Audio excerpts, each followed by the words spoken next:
মানুষ কতটা বিচিত্র হতে পারে। সব সময় স্বপ্ন দেখতে থাকে যে কাল আমি এটা করব, কাল আমি ওটা শুরু করব, কাল আমি ওটা সম্পন্ন করব। এই যে কাল শব্দটা, এই কাল অত্যন্ত বিচিত্র এক শব্দ।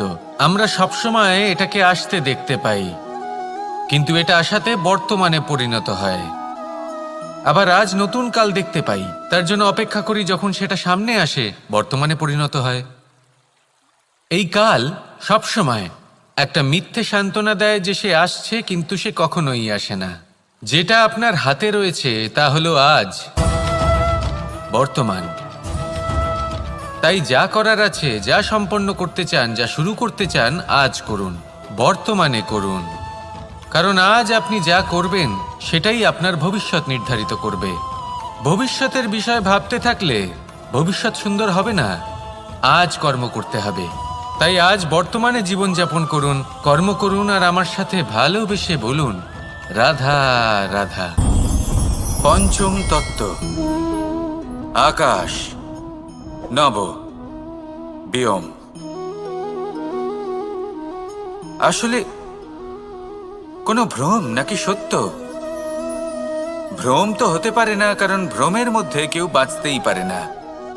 আর যদি সত্য হয় তাহলে এতটাই বিশাল যে আমাদের চোখের থেকে, আমাদের ইন্দ্রিয়ের থেকে, আমাদের মস্তিষ্কের থেকে, আমাদের চিন্তাভাবনার থেকেও অনেক ঊর্ধ্বে, যাকে আমরা বুঝতেই পারি না। এটা যতটাই বিশাল আকার, ঠিক ততটাই সরল। এই আকাশ যতই অন্ধকারাচ্ছন্ন, ততটাই আলোর প্রকাশ প্রদান করে থাকে। দেখতে গেলে এ হলো জীবনের সঞ্চালক, কিন্তু যদি ক্রুদ্ধ হয়ে যায় তাহলে প্রাণ কেড়ে নিতেও দ্বিধা বোধ করে না। এই আকাশ শুধুমাত্র পৃথিবী লোক নয়, বরং এই সমগ্র ব্রহ্মাণ্ডকে, এই সমগ্র সৃষ্টিকে, এর প্রত্যেকটা তারাকে, প্রত্যেকটা গ্রহকে একটা বিশেষ স্থান প্রদান করে। এর নিজের কোনোই অস্তিত্ব নেই, কিন্তু সকলকে অস্তিত্ব প্রদান করে। এটাই হলো এই আকাশের মাহাত্ম্য। এই আকাশে হলো মাহাত্ম্যের প্রতিরূপ, যা আমাদের ভাবনা দ্বারা উৎপন্ন হয়। আপনিও আকাশের মতো এই বোধকে আপন করে নিন। আপনার জীবনও আকাশের মতন মহান এবং বিশাল হয়ে উঠবে। আর তখনই মন সুপ্রসন্ন হয়ে বলবে, রাধা রাধা। আপনার থেকে বড়, আপনার থেকে মহান হলেন সেই গুরু। এটা কি আবশ্যক যে সেই গুরু কোনো ব্যক্তিই হবেন? কখনোই নয়। গুরু হলেন একটা তত্ত্ব, গুরু হলেন একটা শক্তি। গুরু একজন ব্যক্তি হলে শুধুই একজনই হতেন, কিন্তু তা নয়। গুরু হলেন একটা অনুভূতি, গুরু হলেন শ্রদ্ধা। গুরু তিনি যিনি আপনার ব্যক্তিত্বের পরিচালক হন। গুরু তিনি যিনি আপনার ব্যক্তিত্বের নির্মাতা হন। আপনি কখন, কোথায়, কোন স্থানে, কি রূপে গুরু লাভ করবেন আর কি শিক্ষা লাভ করবেন তা নির্ভর করছে আপনার মানসিকতার উপর, যে আপনি সকলকে কিভাবে আপন করে নিতে পারেন। যদি আপনি গুরুকে আপন করতে চান, জ্ঞানকে আপন করতে চান, তাহলে আপনার মধ্যে শ্রদ্ধা জাগ্রত করতে হবে, সামর্থ্য জাগ্রত করতে হবে। আপনি গুরু এবং জ্ঞানকে আপন করে নিতে পারলে তা এমনিই আপনাকে মহান করে তুলবে। তাহলে আসুন আর আমার সাথে ভালোবেসে বলুন, রাধা রাধা। এই সংসারে এমন কিছু মানুষ আছেন যাদেরকে আপনার ভালো লাগে, তারা আপনার প্রিয়। আমরা চাই ওনারা আমাদের কাছে থাকুন, আমরা ওনাদের কাছে থাকি। এবার সেই ক্ষেত্রে আমরা তাদের ভালো ভালো উপহার দেওয়ার চেষ্টা করি, কারণ ওনারা হলেন আমাদের প্রিয়। আর তার বদলে আমরা আশা করে থাকি যে ওনারা আমাদের একটু সম্মান করবেন। এবার এই মানুষজন যারা আমাদের প্রিয়, এদের আমরা একটা উপহার দিই। সোনা দিয়ে থাকি, আভূষণ দিয়ে থাকি, হিরে মুক্ত দিয়ে থাকি। কিন্তু যদি ভেবে দেখি, এই সব কিছুরই একটা মূল্য আছে। ভেবে দেখুন, আপনি কি তাদের এমন কোনো উপহার দিতে পারেন যা কিনা অমূল্য? তা এরকম উপহার কি হতে পারে? ঠিক বলেছেন আপনি, প্রেম। এই প্রেমই হলো অমূল্য, কারণ মন থেকে এর উৎপত্তি হয়। না চেয়ে পাওয়া যায় আর না ছিনিয়ে নেওয়া যায় এই ভালোবাসা। ঠিক এইরকমই হয় এই সম্মান। যদি সম্মান করো তাহলে মন থেকে এবং ভালোবেসে করো, ভয় পেয়ে নয়। মনে রাখবেন, যে মাথা ভয়ের দ্বারা নত হয়, বিরোধিতাও প্রথমে সেই করে থাকে। যে মাথা ভালোবেসে নত হয় তা আপনার জন্য বলিদানও দিতে পারে। এই সংসারের সবথেকে বড় উপহার, সবথেকে বড় বরদান এই প্রেম এবং সম্মান। তাকে সম্মান করুন আর আমার সাথে ভালোবেসে বলুন, রাধা রাধা। কখনো কোনো চাতককে দেখেছেন? একটা চাতক বর্ষার জন্য অপেক্ষা করে, সেই বর্ষার জলে নিজের তৃষ্ণা নিবারণ করে, নয়তো সারা বছর তৃষ্ণার্ত থেকে যায়। ও আকাশের দিকে তাকিয়ে থাকে আর অপেক্ষা করে যে কবে বর্ষা হবে আর কবে আমি আমার তৃষ্ণা নিবারণ করব। সেখানে অন্যদিকে একটি কাক বা একটা পায়রা, এরা কি করে? যেখানে জল পায় পান করে নেয়, যেখানে খাবার পায় খেয়ে নেয়, আত্মীয় স্বজন বন্ধু বান্ধব যাকেই পায় তার সাথে সময় কাটায়, খাবার খায় আর চলে যায়। এবার এদের মধ্যে মিল কোথায় আর পার্থক্য কোথায়? দুজনের কাছেই ডানা রয়েছে, দুজনেই উড়তে পারে। এই আকাশ হলো ওদের, খাবারের দানা ওদের। পার্থক্য হলো তাদের অভিলাষার, পার্থক্য হলো তাদের আকাঙ্ক্ষার, পার্থক্য জীবন যাপনের ধরনের। এবার যত বেশি আকাঙ্ক্ষা থাকবে, যত দামি জীবনযাপন করার ইচ্ছে থাকবে, তত বেশি কষ্ট আপনাকে সহ্য করতে হবে। আবার অন্যদিকে জীবন যত সরল হবে, জীবন যাপন যত সরল হবে, সমস্যা ততটাই কম হবে। তাই সবসময় চেষ্টা করবেন আপনার মানসিকতা এবং আপনার জীবন যেন সরল হয়। ভালোবাসতে থাকুন। যদি কেউ আপনাকে ভালোবাসে, তাকেও আপনি ভালোবাসা ফিরিয়ে দিন। তাদের সাথে কথা বলুন, কিছু তাদের কথা শুনুন, কিছু নিজের কথা বলুন। দেখবেন সকল তাপ উত্তাপ দূর হয়ে গেছে। এটাই তো হলো জীবনের সারমর্ম। তাই প্রেমে থাকুন, ভালোবাসুন, আর ভালোবেসে আমার সাথে বলুন, রাধা রাধা। ক্ষমা একটা অত্যন্ত সুন্দর শব্দ, আমার খুব প্রিয় শব্দ। কিন্তু এই ক্ষমা কখন আর কিভাবে প্রয়োগ করতে হবে সেটা বোঝা প্রয়োজনীয়। এক, যদি আপনি কোনো অন্যায় করেন আর ক্ষমা না চান, ক্ষমা প্রার্থনা না করেন, ক্ষমা চাওয়া থেকে এড়িয়ে যান, তাহলে তাতে আপনারই ক্ষতি হবে। কিভাবে? ক্ষমা না চাইলে মনের মধ্যে অহংকার জাগ্রত হয়, আর অহংকার তো প্রকৃত অর্থে আমাদের ক্ষতিই করে।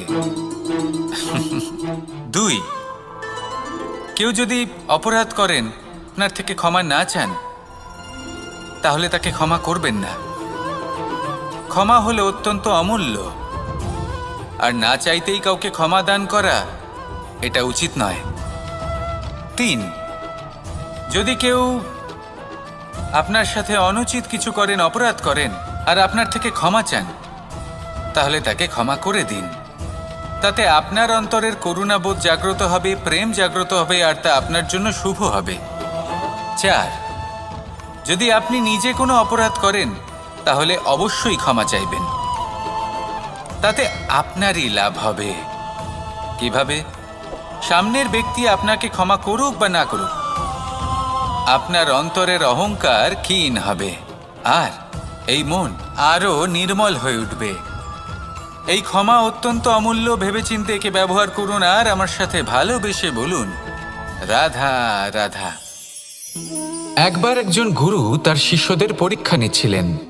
উনি ওনার প্রত্যেক শিষ্যকে একটি করে পাখি দিয়ে বললেন সেই পাখির বলি দিতে হবে, কিন্তু এমন এক স্থানে যেখানে কেউ তাদের দেখতে পাচ্ছে না। প্রত্যেক শিষ্য নিজের যাত্রা শুরু করল। কেউ ঘন বনে প্রবেশ করল, কেউ অন্ধকার গুহায় প্রবেশ করল, কেউ দূরে কোনো পর্বতের শিখরে পৌঁছে গেল। যে মুহূর্তে দেখলো তাদের কেউ দেখতে পাচ্ছে না, তারা সেই বলি দিতে চেষ্টা করল। যেই বলি দিতে গেল, সেই পাখি আলোর কিরণে পরিবর্তিত হলো এবং লুপ্ত হয়ে গেল। একজন শিষ্য ছিল যে আবার গুরুর কাছে ফিরে এলো। সে বলল, ক্ষমা করবেন গুরুদেব, কিন্তু আমি এমন কোনো স্থান পেলাম না যেখানে কেউ আমাকে দেখতে পাচ্ছে না। অন্য কেউ না দেখতে পেলেও আমি নিজে দেখতে পাচ্ছিলাম, আমার অন্তর্মন দেখতে পাচ্ছিল। সেই শিষ্য বুঝতে পেরেছিল যে পরমাত্মার দৃষ্টি সবসময় তাকে দেখতে পাচ্ছে, আর ও কখনো অনুচিত কর্ম করতে পারবে না। আর শুধুমাত্র এই কারণে সেই শিষ্যই সেই পরীক্ষায় উত্তীর্ণ হল। আসুন আর আমার সাথে ভালোবেসে বলুন, রাধা রাধা। আমরা সবাই ফল খাই, কিন্তু আমাদের সেই ফলই প্রিয় হয় যে পরিপক্ক হয়ে ওঠে, যেটা নম্র হয়, আর যে ফল অনেক বেশি মিষ্টি আর সুস্বাদু হয়ে থাকে, যাদের রঙে বাহার দেখা যায়। সেইভাবে জীবনে আমরা নানান মানুষের সাথে পরিচিত হই, কিন্তু সেই মানুষই আমাদের মন ছুঁয়ে যায় যারা বিনম্র স্বভাবের, যাদের বাণী খুব মধুর, যাদের অন্তরে আত্মবিশ্বাসের একটা তেজ, একটা রং দেখা যায়। এবার এমন ব্যক্তি আমরা কি করে হব? ঠিক সেইভাবেই যেমন একটা ফল রোদ, বর্ষা, শীত, বায়ু এই সকল সংকটময় পরিস্থিতির সম্মুখীন হয়ে পরিপক্ক হয়ে ওঠে, সেইভাবেই মানুষ সংকটময় পরিস্থিতির সম্মুখীন হয়ে পরিপক্ক হয়ে ওঠেন। যদি এই সংকটের সম্মুখীন হন তাহলে অভিজ্ঞ হবেন, আর এই অভিজ্ঞতাই শিক্ষা দিয়ে যাবে। এই অভিজ্ঞতা আমাদের শিখিয়ে দেয় যে আমাদের বিনম্র থাকতে হবে। অহংকার করে কোনো লাভ নেই। মধুর বাণীর যে কি মূল্য তা আমরা শিখতে পারি। এই অভিজ্ঞতাই আমাদের বুঝিয়ে দেয় যে উচিত অনুচিত কোনটা, আমাদের দৃষ্টিভঙ্গি তৈরি করে, আর এই দৃষ্টিভঙ্গি দ্বারা আত্মবিশ্বাস জাগ্রত হয়। সেই জন্য জীবনে কখনো বিপদ থেকে দূরে পালাবেন না, সেগুলোর সম্মুখীন হন, অভিজ্ঞতা লাভ করুন, তার থেকে শিক্ষা লাভ করুন, এইভাবেই পরিপক্ক হবেন। আসুন আমার সাথে ভালোবেসে বলুন, রাধা রাধা।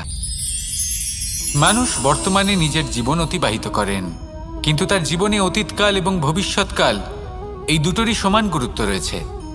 অতীতকাল অতিবাহিত হয়ে গেছে এবং সেটা জীবিত থাকে আমাদের স্মৃতি হিসেবে, এবং ভবিষ্যৎ হলো সেটাই যেটা আমরা শুধুমাত্র কল্পনাই করতে পারি। এবার অতীতের কিছু স্মৃতি এমন থাকে যা আমাদের কাছে আনন্দময় হয় না, তা কটু হয়, দুঃখজনক হয়, যন্ত্রণাদায়ক হয়। আমরা যা কিছুই করি তা বদলে ফেলতে পারবো না, কিন্তু ভবিষ্যৎকাল সেটা আমরা রচনা অবশ্যই করতে পারি, যদি আজ আমরা শ্রেষ্ঠ কর্ম করি। যদি আজকের এই দিনটা আমরা আনন্দের সাথে অতিবাহিত করি, সুখের সাথে অতিবাহিত করি, এক একটা মুহূর্ত আমরা আনন্দ এবং ভালোবাসার সাথে অতিবাহিত করি, আপনার আজকের এই কর্ম আপনার ভবিষ্যৎ নির্ধারণ করবে। আজ আপনি যেভাবে জীবন কাটাবেন তা ভবিষ্যতে গিয়ে অতীতকালে পরিণত হবে, আর তখন আপনি এমন স্মৃতি খুঁজে পাবেন যেখানে আপনি প্রত্যেকটি মুহূর্ত প্রেম এবং আনন্দের সাথে অতিবাহিত করেছেন, এবং সেই স্মৃতি মধুর হবে। তাহলে আজ শ্রেষ্ঠ এবং উচিত কর্ম করুন, আপনি নিশ্চিত রূপে একটি উজ্জ্বল, শুদ্ধ, পবিত্র এবং আনন্দময় ভবিষ্যৎ লাভ করবেন। আসুন আমার সাথে ভালোবেসে বলুন, রাধা রাধা। এই সংসারে অনেক অনেক এমন জ্ঞানী আছেন যারা নিজের সমস্ত জীবন জ্ঞান অর্জন করতে অতিবাহিত করেছেন। এই সংসারে এমন কোনো বেদ নেই, কোনো পুরাণ নেই, কোনো শাস্ত্র নেই, কোনো ভাষা নেই যা ওনারা জানেন না। এমন কোনো বিষয় নেই যা নিয়ে ওনারা কোনো বক্তব্য রাখতে পারবেন না। কিন্তু আমরা এই সকল জ্ঞানীকে কি ভালোবাসতে পারি? এনাদের সকলকে সম্মান করতে পারি না। কারণটা কি? দেখুন, বেদ পড়া একটি আলাদা বিষয়, বেদনা বুঝতে পারা অন্য ব্যাপার। এবং বেদনা বোঝার জন্য, সেই জ্ঞান লাভ করার জন্য আপনাকে মন থেকে করুণা এবং প্রেমের সঠিক অর্থ বুঝতে হবে। সামনের ব্যক্তির বেদনা বুঝতে হবে, তার যন্ত্রণাকে বুঝতে হবে। তারপর যে জ্ঞান আপনি অর্জন করেছেন বেদ থেকে, পুরাণ থেকে, শাস্ত্র থেকে, তা প্রয়োগ করে তার বেদনার নিবারণ করা, সেটা বেশি গুরুত্বপূর্ণ। সেই জন্য জীবনে শুধুমাত্র শাস্ত্র এবং বেদ পড়ে জ্ঞান অর্জন করতে সময় নষ্ট করবেন না। মন থেকে প্রেমের কি অর্থ সেই বিষয়ে জ্ঞান লাভ করার চেষ্টা করুন, করুণাও বুঝতে চেষ্টা করুন। একজন শ্রেষ্ঠ ব্যক্তি হয়ে উঠুন, আর আমার সাথে ভালোবেসে বলুন, রাধা রাধা।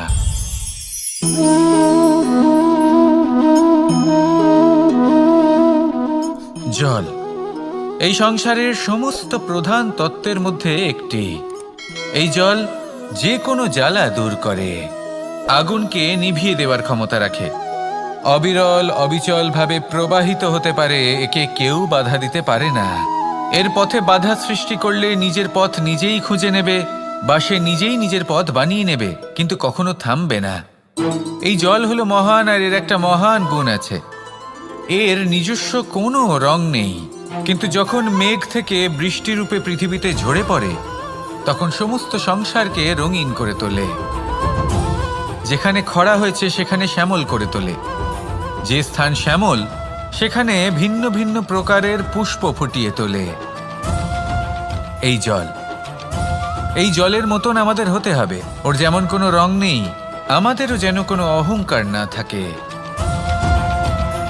শুধু কর্মের এই ধারাতে বইতে থাকুন, এই সংসারের মঙ্গল করতে থাকুন, শ্রেষ্ঠ কর্ম করতে থাকুন। এই সংসারকে এটা বলার কোনো প্রয়োজন নেই যে আপনি কে। আপনি যদি কর্ম করতে থাকেন, তাহলে এই সংসার নিজে থেকেই আপনার মূল্য জানতে পারবে, আর তখন এই মন প্রসন্ন হয়ে বলবে, রাধা রাধা। বড়ই অদ্ভুত ব্যাপার, একটি পাথরের প্রতিমা যখন মন্দিরে স্থাপিত হয়, তখন তা আমাদের কাছে ভগবান সম হয়ে দাঁড়ায়।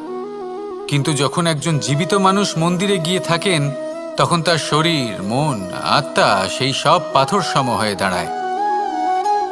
কিন্তু এমনটা আমি ঠিক কেন বললাম ভেবে দেখুন। মানুষ এটা চান যে কোনো পরিস্থিতি, যে কোনো স্থানেই তার বিজয় হোক, কিন্তু এখানে এসে সে পরাজিত হয়। এরকম ঠিক কেন হয়? সমস্ত খেলা হলো ভাবনা চিন্তার, বিচারধারার, দৃষ্টিভঙ্গির, উত্তরদায়িত্বের খেলা। পাষাণের এই প্রতিমা, তার একটি উত্তরদায়িত্ব আছে, আশা ধরে রাখার দায়িত্ব। সেই আশা জানিয়ে মানুষ মন্দিরে আসেন। তেমনি মানুষের একটি উত্তরদায়িত্ব আছে, যেটা সে ভুলে যায়। আর সেই উত্তরদায়িত্ব হলো এটা, যে মন্দিরে যে ভগবানকে সে প্রসন্ন করতে যাচ্ছে, তাকে সে তখনই খুঁজে পাবে যখন পূর্ণরূপে সে সমর্পিত থাকবে। যদি মনে সমর্পণের ভাব না থাকে, তাহলে ভগবান কখনো প্রসন্ন হবেন না। নিজের উত্তরদায়িত্ব বোঝার বদলে মানুষ শুধু একটা অনুষ্ঠান পালন করেন। যেমন ফুলের একটা মালা অর্পণ করেন, আর সেই কারণেই তিনি পরাজিত হন। আপনি ফুলের মালা অর্পণ করুন, প্রসাদ অর্পণ করুন, কিন্তু মনের মধ্যে পূর্ণ সমর্পণের ভাব থাকা প্রয়োজনীয়। তবেই আপনি মন্দিরে গিয়েও প্রাণবন্ত হয়ে থাকতে পারবেন, তবেই ঈশ্বরকে প্রসন্ন করতে পারবেন। আসুন আমার সাথে ভালোবেসে বলুন, রাধা রাধা।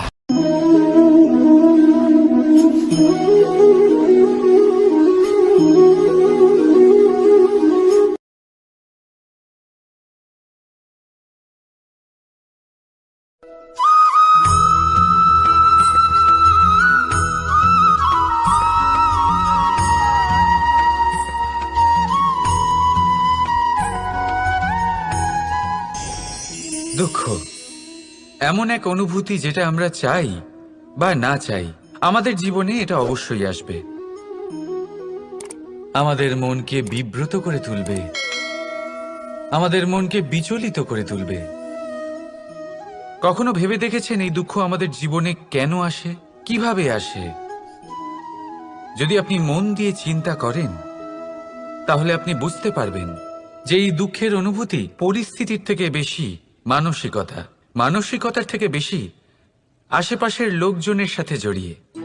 কারণ আশেপাশের লোকজনেরাই আপনার জন্য পরিস্থিতি তৈরি করেন, যা ভালোও হতে পারে আবার খারাপও। আপনার আশেপাশের লোকজনেরাই আপনার মানসিকতাকে প্রভাবিত করে, হয় তাকে ভালো করে অথবা খারাপ করে। আমাদের জীবনের অর্ধেক দুঃখ এই কারণে যে আমরা তাদের ওপরে আশা রাখি যাদের ওপরে কোনো আশা রাখা উচিত নয়, আর অর্ধেক দুঃখ এই কারণে যে আমরা তাদের উপরে সন্দেহ করি যাদের ওপর সেটা করা উচিত নয়। তাৎপর্য এটাই যে মানুষকে চেনার চেষ্টা করতে থাকুন।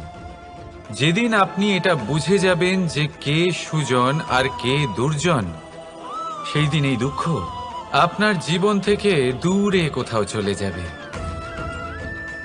রাধা রাধা। কিছুদিন আগে আমরা কথা বলেছিলাম যে আমাদেরকে নিজেদের বিবেকের সাহায্যে সুজন আর দুর্জনকে চিনতে শিখতে হবে। কিন্তু কিভাবে চিনব? কি গুণ থাকে তাদের? সুজন কি সে যে আস্তিক হয়, যে ঈশ্বরকে বিশ্বাস করেন, যে তাকে ভয় পান? নাকি দুর্জন সে যে ঈশ্বরকে বিশ্বাস করেন না, তাকে ভয় পান না, শুধুমাত্র নিজের কাজ করে যান? আপনাকে বলে দিই, এই সুজন না তো আস্তিক হয় আর না তো নাস্তিক, তারা বাস্তবিক হয়। তাহলে আসুন আর বাস্তবিকতাকে চিনুন আর জীবনে শুধুমাত্র আনন্দ লাভ করুন। আর আমার সাথে ভালোবেসে বলুন, রাধা রাধা। কখনো আপনি কোনো কুমোরকে দেখেছেন যারা মাটির পাত্র বানায়? প্রথমে সে ভিজে মাটি মাখে, তারপর তাকে গড়ে, তারপর তাকে চাকায় দিয়ে সঠিক আকার দেয়। যদি আকার ঠিক না হয় তা তক্ষুনি ঠিক করে দেয়, কারণ সে এটা জানে যে একবার এটা আগুনের তাপে দিয়ে দিলে, একবার এটা শুকিয়ে গেলে তারপরে এর আকার কখনোই বদলানো যায় না। এখানে লুকিয়ে আছে একটা শিক্ষা, সমস্ত মাতা পিতার জন্য একটা শিক্ষা। মাতা পিতাও তো এরকমই হন, তাদের নিজেদের সন্তানকে সঠিক সময় মতো শ্রেষ্ঠ শিক্ষা দেওয়া উচিত। মাতা পিতা যেন কখনো তাদের বিধাতা না হতে চান, কিন্তু প্রতিটা মুহূর্তে সবসময় চেষ্টা করুন তাদের সঠিক পথ দেখানো, কখনো কোমলতা দিয়ে, কখনো ভালোবাসা দিয়ে, আর কখনো কঠোর হয়ে। তার জীবনকে, তার ব্যক্তিত্বকে আকার দেওয়ার চেষ্টা করুন, কারণ যেমন মাটি একবার শুকিয়ে গেলে তারপর সেই পাত্রের আকার বদলানো যায় না, ঠিক সেইভাবেই আয়ুর বৃদ্ধির সাথে সন্তানের শিক্ষা কখনোই বদলানো যায় না। তা মনে রাখবেন। রাধা রাধা। নদী হোক বা সাগর হোক, নৌকা আমাদের এটা পার করতে সাহায্য করে। এই নৌকা কখনো কখনো ডুবেও যায়। এবারে এখানেই লুকিয়ে রয়েছে একটা শিক্ষা। অটল জলে এই নৌকা থাকে, তবুও ডুবে যায় না। এটা তখন ডুবে যায় যখন সেই জল নৌকায় প্রবেশ করতে থাকে। যখন জলের স্তর আস্তে আস্তে নৌকায় বেড়ে যায়, তখন নৌকা ডুবে যায়। এবার এটা আমাদের সাথেও হয়। বাইরের সমস্ত সমস্যা, সমস্ত বিপদ, সমস্ত সংকট, সমস্ত দুঃখ, এই সব আমাদের ততক্ষণ ভাঙতে পারে না যতক্ষণ না আমরা এদের আমাদের অন্তরে প্রবেশ করতে দিই। একবার এরা প্রবেশ করে গেলে আমরা ভেঙে গড়িয়ে যাব, ডুবে যাব। এই মনে আগেই প্রেম আর বিশ্বাস ভরে ফেলুন। জীবনে যত বড় বিপদই আসুক না কেন, আপনাকে কখনো ভাঙতে পারবে না। রাধা রাধা। হাতের কত রকম রূপ হয়। কিছু স্নেহের সাথে আপনাকে স্পর্শ করে, তো কিছু প্রহার হিসেবে বর্ষিত হয়। কিছু বন্ধুত্বের নামে আপনার দিকে অগ্রসর হয়, তো কিছু শত্রুতার দিকে আপনাকে টেনে নিয়ে যায়। কিন্তু কখনো ভেবে দেখেছেন যে কোন হাত বেশি মূল্যবান? যখন আপনি সফল, যখন আপনি ভালো কাজ করেন, তখন কিছু হাত আপনার জন্য করতালি দেয়। আর কিছু হাত এমন হয় যা আপনার কাঁধ স্পর্শ করে যখন আপনি জীবনে সব থেকে অসফল হন, যখন আপনি ভেঙে পড়েন। তাই করতালি দেওয়া সেই হাত, আপনার প্রশংসা করা সেই হাত, তার থেকে অনেক বেশি দামি সেই হাত যা আপনাকে তখন আশ্বস্ত করে যখন আপনি এমন সময় কাটাচ্ছেন যা আমরা কেউ কাটাতে চাই না। সেটা আপনার সম্বল হয়ে ওঠে, আর এই সম্বলই আপনাকে জীবন অতিবাহিত করার শক্তি প্রদান করে।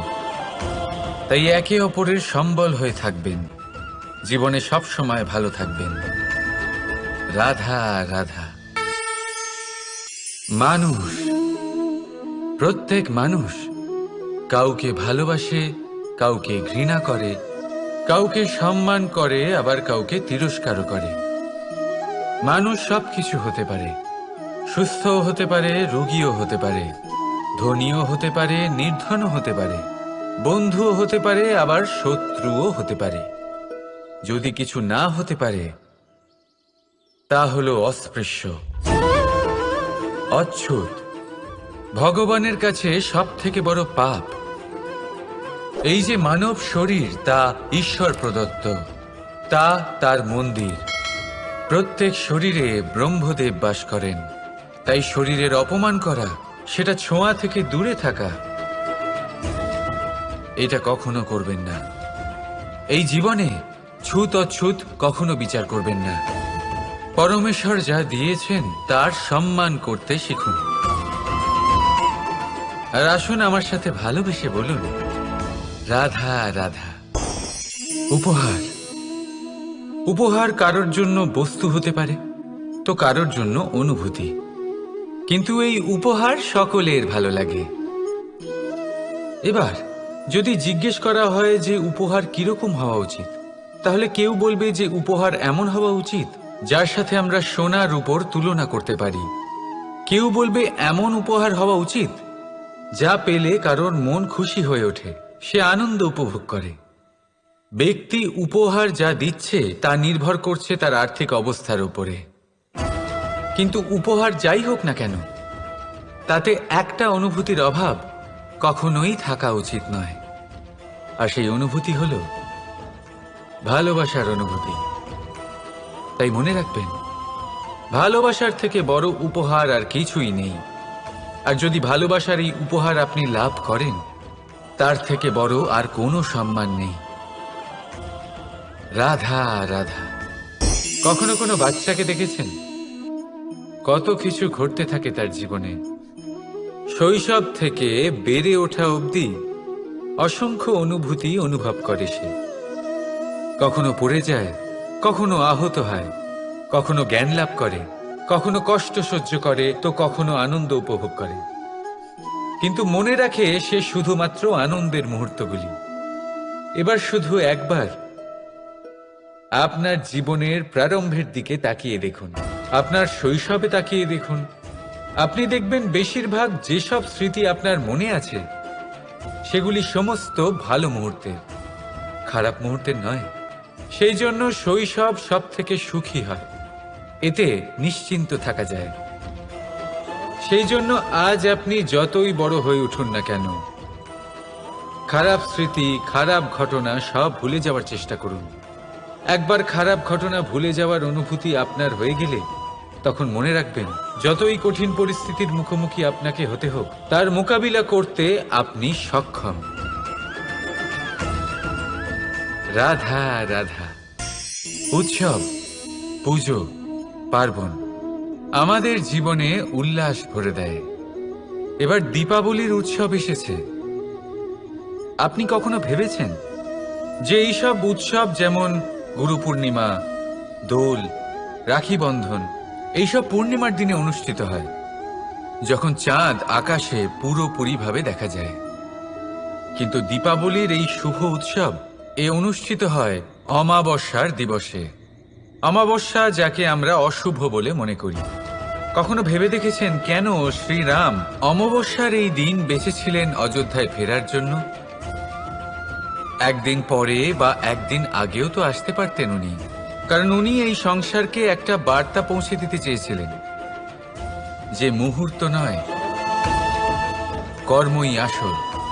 যদি আপনার কর্ম বড় হয়, শুভ হয়, তাহলে অমাবস্যার এই রাতকেও প্রদীপের সাহায্যে আলোকিত করা যেতে পারে। তাই সময় বিচার করা না করা আপনার সিদ্ধান্ত মাত্র, কিন্তু নিজের কর্মের বিচার করা আমার উপদেশ। রাধা রাধা। আসুন এই ছোট্ট গাছটা দেখুন। এই গাছ আমার কাছে অত্যন্ত প্রিয়। আমি এই গাছটাকে ভীষণ ভালোবাসি। এবার ভাবুন, এই ভালোবাসায় আমি ওকে দিনে যদি 6 বার জল দিই, তাহলে কি ওর বিকাশ ঠিক করে হবে? এটা কি ওর জন্য ভালো হবে? কখনোই নয়। এর শিকড় পচে যাবে, এর শিকড়ের জল গ্রহণ করার ক্ষমতা শেষ হয়ে যাবে। তাহলে কি করা দরকার? দরকার হলো একে সঠিক মাত্রায় জল দেওয়া। দরকার হলো সঠিক সময় অন্তর তাকে জল দেওয়া। দরকার হলো একে সূর্যের তাপও সহ্য করতে হবে। দরকার হলো প্রতিটা কাজ যেন পরিমাণ মতো হয়। এবারে এই ভুল বেশিরভাগ মাতা পিতাই করে ফেলেন। নিজের সন্তানকে এতটাই ভালোবেসে ফেলেন আর তাতে সন্তানের প্রতিটা ইচ্ছে পূরণ করেন। তারা প্রত্যেকটা জিনিস তাদের দেন, প্রতিবার তাই করেন। আর এইভাবে সন্তানের বিকাশে নিজেই বাধা হয়ে ওঠেন। এরকম করবেন না। এই যাত্রা আপনার সন্তানের। এই যাত্রায় আপনার সন্তানকে অনেক কিছু শিখতে হবে। নিজের ক্ষমতায় কাজ করতে হবে তাদের। করতে দিন। একটা অত্যন্ত গুরুত্বপূর্ণ কথা বলবো আপনাদের, তা আপনারা মনে রাখবেন। প্রেম আর শত্রুতা অধিক হয় তাহলে তা ক্ষতিকর। প্রতিটা বিষয়ে সমতা বজায় রাখুন। আর আমার সাথে ভালোবেসে বলুন, রাধা রাধা।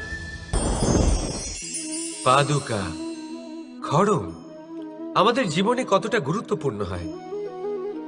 যখনই আমরা এটা পায়ে পড়ে হাঁটি, এটা আমাদের রক্ষা করে কাঁটা থেকে, ছোট পাথর থেকে। এটা আমাদের সুরক্ষিত রাখে। কিন্তু যদি এটাকেই আমরা অন্য দৃষ্টিভঙ্গি দিয়ে দেখি, তাহলে এই পাদুকার জন্যই হাঁটার সময় পেছন থেকে আমাদের পায়ে কাঁটা লেগে যায়। এরকম মানুষও আমাদের জীবনে থাকে, যে থাকে তো আমাদের সাথেই, কিন্তু এরাই আমাদের পিঠ পিছে কাদা ছোড়ে।